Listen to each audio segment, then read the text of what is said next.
Did you know you can create a custom rug with only a few basic items? Make a fluffy bath mat or a plush area rug in whatever colors you'd like. This tutorial is sponsored by favecrafts.com. Before we begin, you should know that although the technique is extremely simple, this is a time-consuming project. The rug I made is 3 by 5 feet, and I'd estimate that I spent about 40 hours on it altogether.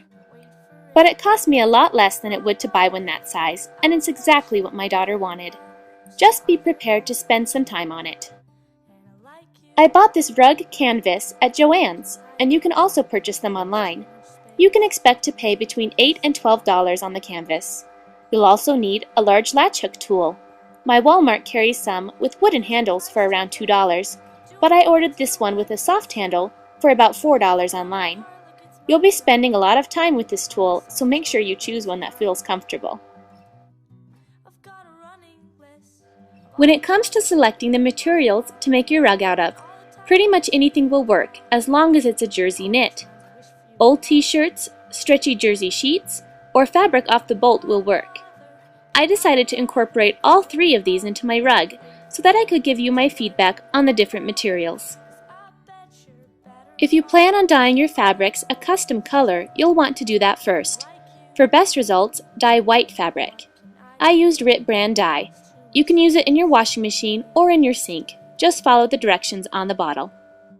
If you're making a multicolored rug like mine, you can save money by buying primary colors of dye and mixing your own custom colors. Here's an old t-shirt that I dyed orange for my rug. I cut the fabric into strips that were between 1 and 1.5 inches wide. You really don't need to be precise about measuring because the fabric will curl inward a bit anyways. The sheets and the bolted fabric had a little more stretch to them than the t-shirts, so I cut the sheets and fabric to about 4 inches in length and the t-shirt strips to about 5 inches in length. You can use a rotary cutter or fabric scissors. My dressmaker shears could cut through a huge stack of fabric at once, so the cutting went quickly when I used those. I tried cutting the strips in both directions and found it was easier to latch the fabric when the direction of stretch went vertically down the length of the strip. Now it's time to get started. You can purchase hem tape for the edges of your rug, but it's cheaper and easier to just fold over the raw edge of the canvas about 1 inch and latch through 2 holes at once. This keeps the edges of the rug from unraveling. The latch hook technique is very basic. Poke the end of the tool through the hole. With the hook open, place the middle of a fabric strip around the hook. As you pull the tool back through the hole, the hook will automatically close around the fabric.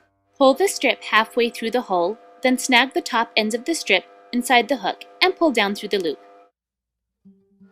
Tug on the 2 loose ends of the strip to tighten. I'm doing this very slowly so that you can follow along, but only takes about 3 or 4 seconds once you get the hang of it. I decided to add a knot to every other square. That is, I knot around 1 canvas seam, skip a canvas seam, and add a knot to the following one. Then I staggered the knots on the next row so that I was placing the next row of knots on the seams that were skipped on the previous row. I wanted to use lots of different colors on my rug, so I made borders that each had 4 rows of knots. However, you can do whatever pattern you'd like. To help you get an idea of how much fabric you'll need, 1 row of knots around the outermost perimeter of the rug took a yard of bolted fabric. This is what your rug will look like from the back. I don't see a visible difference between the different materials I used in my rug. However, my personal recommendation would be to check secondhand stores for jersey sheets, as they take less time to cut into strips than the t-shirts do.